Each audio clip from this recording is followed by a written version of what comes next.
This story is titled, Older Brother Stole My Younger Brother's Fiancée, Destroyed Our Family, and Karma Finally Hit. Hey everyone.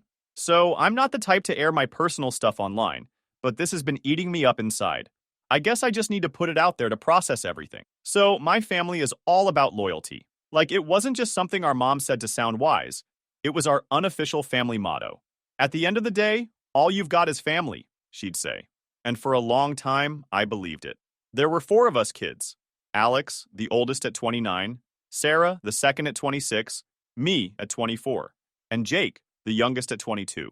Each of us had a role in the family, whether we chose it or not. Alex was the golden child. If you know the type, effortlessly good at everything, charming as hell, and just enough obliviousness to make you forgive his flaws. That's Alex. He was the quarterback in high school, got into a decent college without trying too hard, and always seemed to have people wrapped around his finger. But Alex's charm had its downsides. He wasn't mean or cruel, but he was selfish in that casual, clueless way that makes you feel like you're being unreasonable if you call it out. He'd eat the last slice of pizza without checking if anyone else wanted it, borrow your favorite jacket and return it stained, talk over you at dinner because his story was more interesting. Little stuff, you know? It didn't seem like a big deal at the time, but it added up. Then there was Sarah, 26, the practical one. Sarah was the person who kept things together. If Alex's ego needed to be reined in, or Jake needed advice on how to deal with a professor, Sarah was the one we turned to. She had no time for drama, but somehow always got pulled into it because she hated leaving things unresolved. She had this way of making you feel like she cared without coddling you, which was great for me because I'm the one who's always been, well, a bit indecisive. I guess that's my role, the middle one trying to figure it all out. I wasn't as flashy as Alex or as grounded as Sarah. I've always been somewhere in between, doing my best to keep up with the expectations placed on me while not stepping on anyone's toes. Then there was Jake, the youngest. Jake was quiet, not shy, just observant. He was the kind of guy who wouldn't say much during a conversation, but would throw in one comment that completely nailed the situation. People underestimated him a lot, but that was a mistake. Jake was always watching, figuring out how things worked, and planning his next move. He wasn't the most confident person in the room, but he had a good heart and a sharp mind. Growing up, Mom made sure we stuck together. It didn't matter who messed up, the whole family paid for it. Missed a chore? Everyone got lectured. One bad report card? Group study sessions were enforced. We complained about it, of course, but deep down, I think we appreciated it. That structure made us feel like we were in it together. For a long time, that loyalty worked. If someone picked on Jake, Alex would step in. If Alex got too full of himself, Sarah would bring him back down to earth. And if I felt stuck, Jake would give me perspective. It wasn't perfect, what family is, but we had each other's backs, no matter what. Then things started to change, and it all began with when Jake met his girlfriend Emma. Jake and Emma's relationship started off like something out of a rom-com. At least that's how Jake described it. They met at work, and Emma was the bubbly, confident type who could make friends with anyone.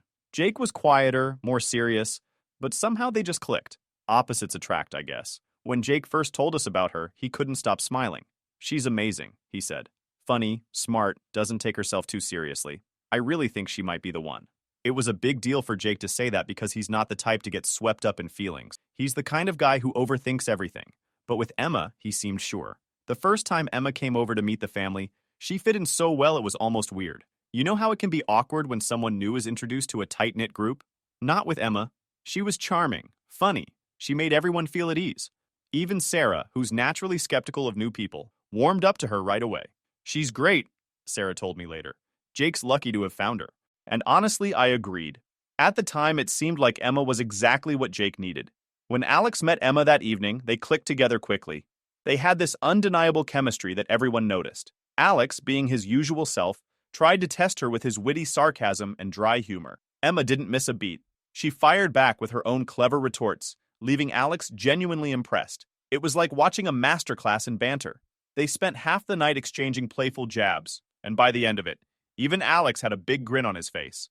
However, for a while, everything seemed perfect. Jake and Emma were inseparable, but in a healthy way.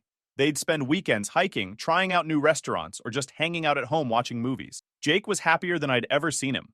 But as time went on, Emma, normally, started to visit the family house more often, and things started to shift.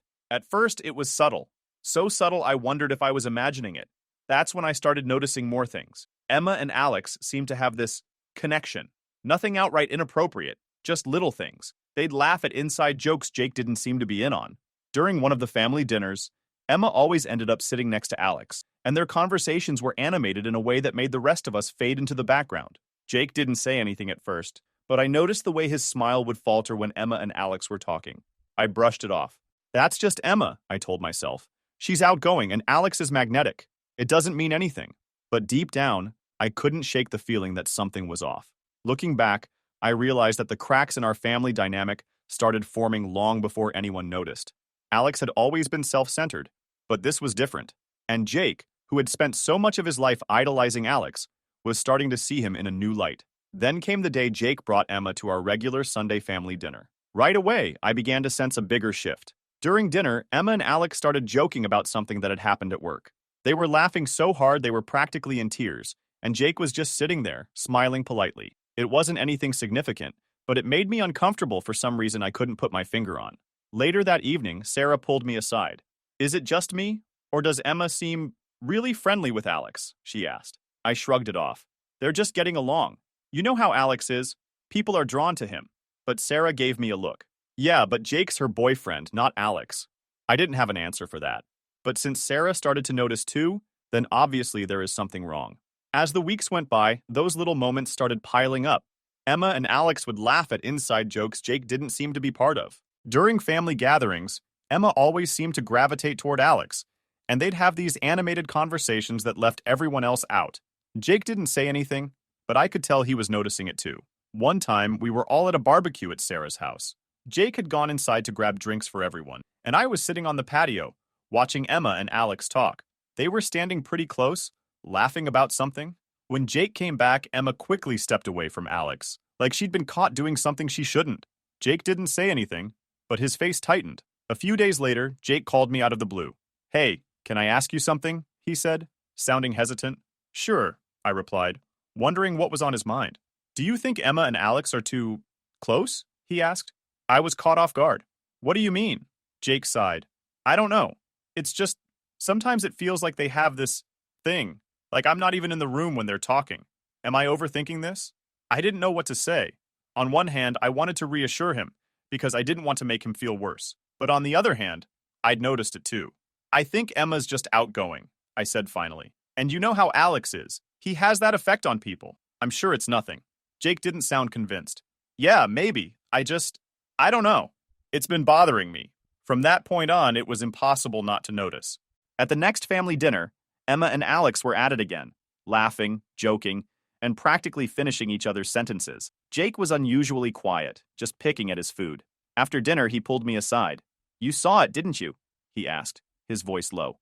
"Saw what?" I said, trying to play dumb. "Come on, don't do that," he said, frustration creeping into his tone. "You know what I'm talking about. The way they're acting. It's not normal." I didn't know what to say. "Look, I get it," I admitted. "It's weird. But maybe it's just a personality thing. Emma's outgoing and Alex is, well, Alex." Jake shook his head. "I don't think so," he said quietly. "Something's off." Things only got worse from there. One night, we were at a game night at Mom's house, just us siblings and Emma. We were playing charades and Emma was up. Alex kept shouting guesses, and every time she laughed, it felt like Jake disappeared. By the end of the night, Jake looked like he was barely holding it together. When we left, Jake turned to me. "I need to know if I'm crazy or if there's something going on," he said. I didn't have an answer for him. I didn't want to fill his head with suspicions, while I myself was not sure of what's happening between those two. But after what happened, I wish I'd said something sooner. Maybe it wouldn't have changed anything, but at least Jake wouldn't have felt so alone. At the time, though, I kept telling myself it wasn't my place to get involved. However, as things heated up, it became clear that something was about to explode, and we were all going to feel it. After Jake confided in me about feeling uneasy with how close Emma and Alex seemed, I figured things would cool down. I mean, maybe Emma would pick up on Jake's vibe and dial back the overly friendly stuff, or Alex would get bored and move on to whatever was next in his orbit. Instead, the tension started creeping into every family interaction. It wasn't like there was one big, obvious moment where everything blew up. Not yet, at least. It was more like a series of tiny cracks forming in the foundation until the whole thing felt ready to collapse. One night, Sarah invited all of us over to her place for dinner. She was big on these sibling get-togethers. Said it was her way of keeping us grounded now that we were all adults. It was supposed to be a relaxed evening, but from the moment Emma and Alex arrived, something felt off. Jake had been quieter than usual lately, and that night was no different. He mostly stayed in the background, letting everyone else talk. Emma, on the other hand, was her usual bubbly self, cracking jokes and making conversation. And Alex was soaking it all in like he was the main character in the room, as usual. At one point, Emma and Alex ended up in the kitchen together, while the rest of us stayed in the living room. I don't know what they were talking about, but there was a lot of laughter. Too much, honestly. Jake glanced toward the kitchen a couple of times but didn't say anything. Sarah noticed too and gave me this look like, "Are you seeing this?" When they finally came back, Jake barely made eye contact with either of them. His whole mood shifted and did not talk to Emma directly for the rest of the evening. A couple of weeks later, Mom hosted one of her classic Sunday dinners. These were a big deal in our family, a tradition she insisted on, even when we all had other things going on. Normally, Jake loved these dinners. He'd joke around with Sarah, ask Mom about her garden, and actually seem relaxed for a few hours. But this time, he was so different. Emma and Alex showed up together, which wasn't unusual since Emma was practically part of the family by now. What was unusual was how they seemed to be in their own world, laughing about some stupid story Alex was telling. I didn't catch all the details, but the way they interacted felt too familiar. Jake was sitting across from them, not saying much. At one point, Emma reached over to touch Alex's arm while laughing, and I swear I saw Jake's jaw tighten. He didn't make a scene, but you could feel the tension in the air. Even Mom, who's usually oblivious to stuff like this, kept glancing between them like she was trying to figure out what was going on. The final straw came during a random weekday. I was at work when my phone buzzed. It was a text from Jake. "Jake, she's gone." That was all it said.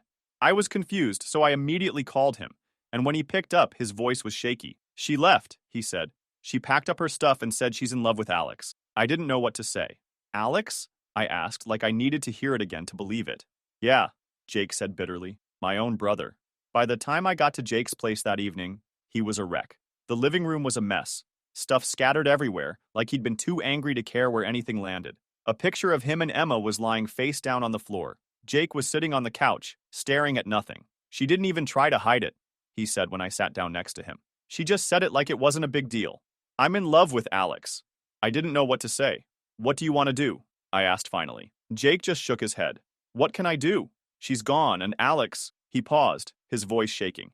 "Alex isn't my brother anymore." The hurt in his eyes cut deep, and I felt my own anger rise, not just at Alex, but at the unfairness of it all. I put my arm around his shoulder, trying to offer some comfort. "Jake, I know this feels like the end of the world right now, but we're gonna get through this." I left Jake's place that night feeling like everything had changed. Our family, which had always been built on loyalty, trust, and having each other's backs, felt broken beyond repair. The fallout was just beginning, but even then, I knew things would never be the same.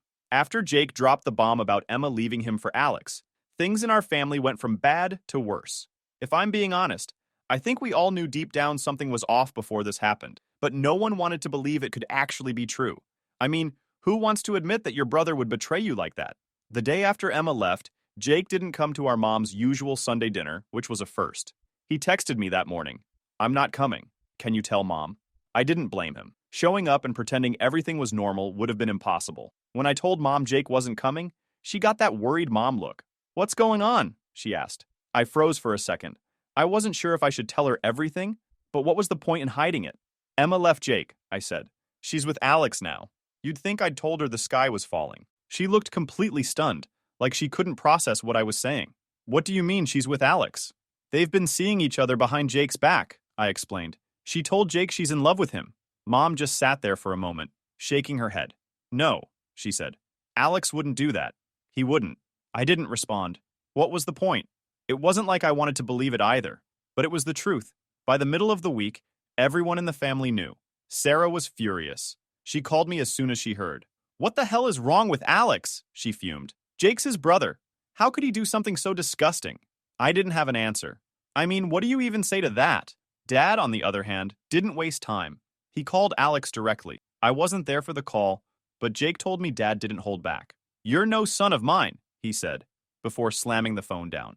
Dad's always been the kind of guy who believes in loyalty above all else, and this crossed every line imaginable. Sarah decided to confront Alex too. She called him once, let him have it, and then blocked his number. She didn't want anything to do with him after that. But Mom was different. She couldn't bring herself to cut Alex off. "She's still my son," she kept saying, as if that made everything okay. Jake was staying at my place by then, because he couldn't handle being in the house he'd shared with Emma. One night, Mom called and asked if I could get Jake to talk to her. "He won't answer my calls," she said. "I just want to make sure he's okay." When I brought it up to Jake, he shook his head. "I can't deal with her right now," he said. "She's just going to try to defend Alex, and I don't want to hear it." I didn't push him. Honestly, I couldn't blame him. A couple of weeks later, Mom invited us all over for dinner, saying she wanted to talk about moving forward as a family. Jake refused to go, but I decided to show up just to see what she had to say. When I walked into the dining room, I saw Alex sitting there. I almost turned around and left. I couldn't believe Mom had invited him without telling anyone. Sarah showed up a few minutes later, saw Alex, and immediately started yelling. "Are you serious, Mom? You think we're just going to sit here and play happy family with him after what he did?"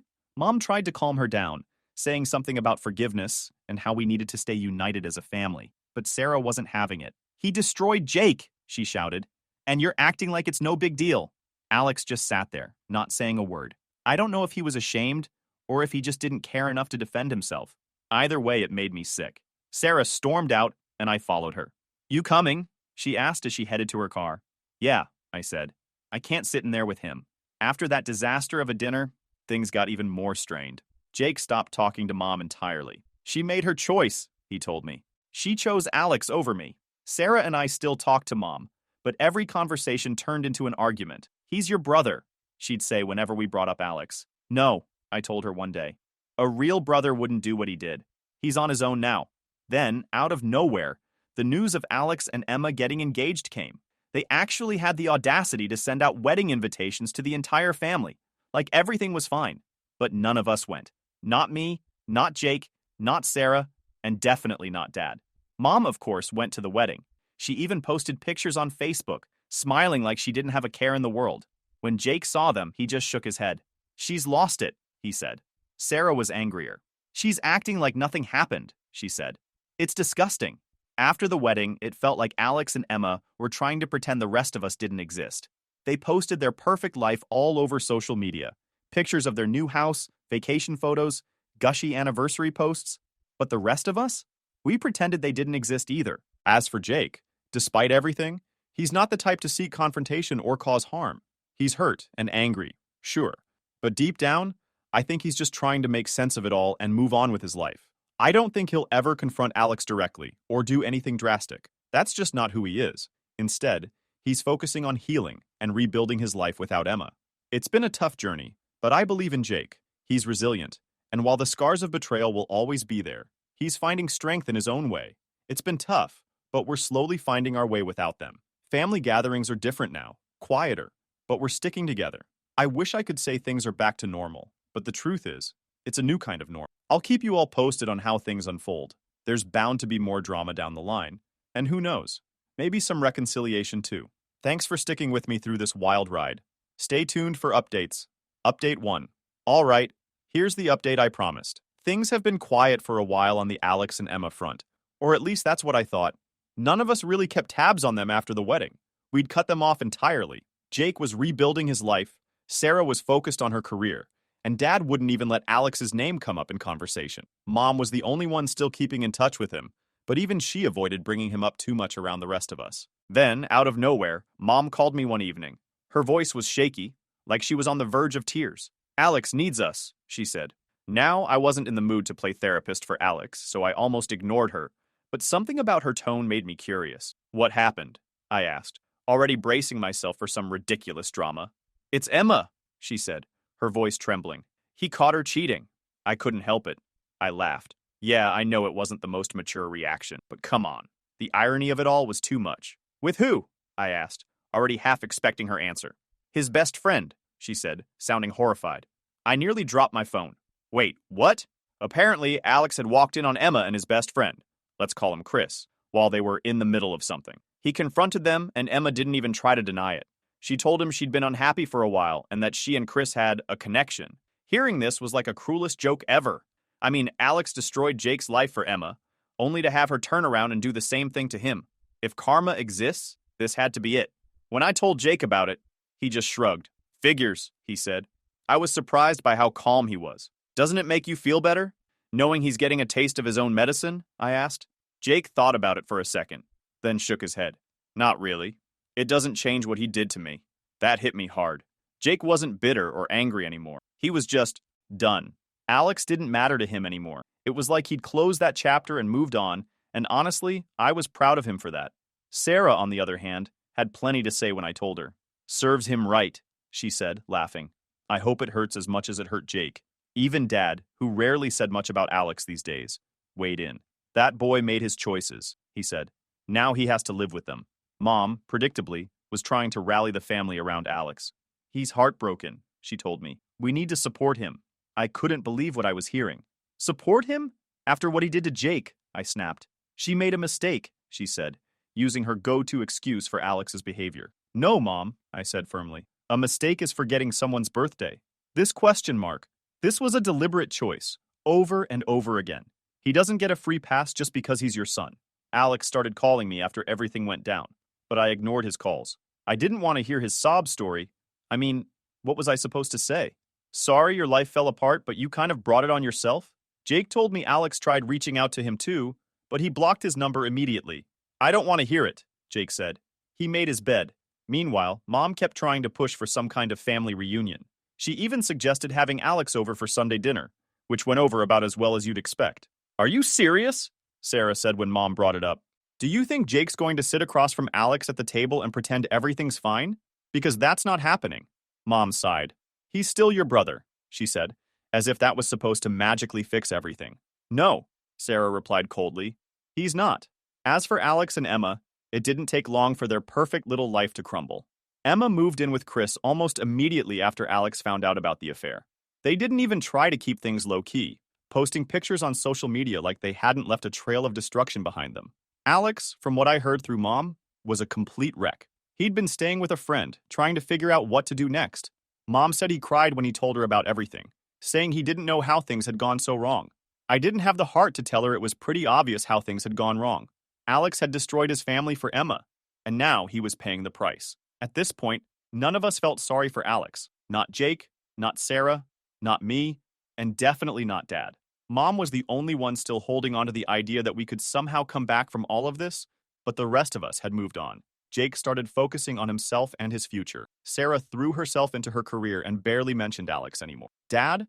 He found peace in cutting Alex out entirely. As for me, I finally stopped feeling like I had to play mediator. I wasn't going to pretend everything was fine anymore. Alex made his choices, and now he was living with the consequences.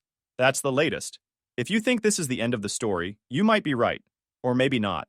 Either way, I'm glad I don't have to deal with their drama anymore. Final update. All right, guys. Here's the final update, or at least I think it is. After a few months from my last update, things have taken a turn, and I honestly didn't see it coming. You'd think after everything that's happened, we'd all just go our separate ways and let the mess settle.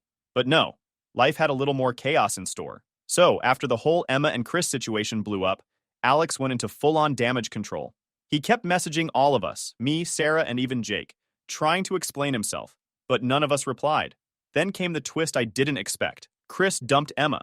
Yup, the guy she left Alex for kicked her to the curb a few weeks after they moved in together. From what Mom told me, because of course she was still talking to Emma, Chris wasn't ready for a serious commitment. I guess stealing another man's fiancée wasn't enough excitement for him. Emma apparently tried to go back to Alex after that. She called him, crying and saying she made a mistake. I don't know which mistake she meant since she has too many. But Alex, shockingly, didn't take her back. She betrayed me, he told Mom. I can't trust her anymore. It's ironic, isn't it? The woman Alex destroyed his family for ended up doing to him what he did to Jake. If I weren't so annoyed with the whole situation, I might have laughed. Here's where things get even messier. Mom, bless her heart, decided this was the perfect time to push for reconciliation. She called me one night, all excited, and said, Alex wants to talk to Jake. He's ready to apologize and make things right. I almost dropped my phone. Mom, are you serious? Jake doesn't want to hear from Alex. He's moved on. He's still his brother, she said, like that magically erased everything Alex had done. I told her to drop it, but of course she didn't listen. Instead, she tried to stage an intervention. She invited Jake over to her house without telling him Alex would be there. Jake showed up, thinking it was just a normal visit, only to find Alex sitting at the kitchen table. From what Jake told me later, it took everything in him not to turn around and walk out immediately. What's he doing here? Jake asked, glaring at Mom. I just thought you two could talk, Mom said, her voice all hopeful and annoying. There's nothing to talk about, Jake said. Alex, to his credit, tried to apologize. He said all the right things. How he was sorry for hurting Jake, how he'd made the biggest mistake of his life, how he'd give anything to take it back. But Jake wasn't having it. You didn't just hurt me, he said. You destroyed our family. You made your choice, Alex. Live with it. And with that, he walked out. When Jake told me about it, I could tell he was still upset, not because he regretted what he said, but because Mom had put him in that position. I can't believe she did that to me, he said. She's supposed to have my back. I didn't have much to say. I mean, I agreed with him. Mom's constant need to fix things has only made everything worse. As for Alex, I haven't heard much from him since then. From what Mom says, he's been trying to work on himself, whatever that means. He's still living alone, still trying to rebuild his life after Emma. Jake, on the other hand, is doing better than I've seen him in years. He's back at the gym, hanging out with friends, and even started seeing someone new. He's not rushing into anything serious, but he seems genuinely happy for the first time in a long time. Sarah's thriving too. She's been focused on her career and doesn't waste any energy on Alex or Emma anymore. They're not my problem, she says every time Mom brings them up. Dad? He's stayed out of all of it.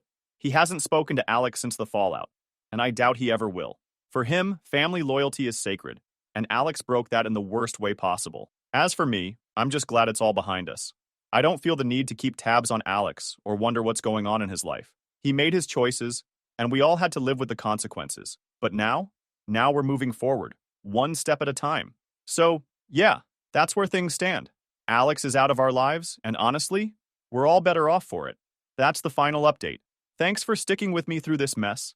Here's hoping the next chapter of life is a little less dramatic.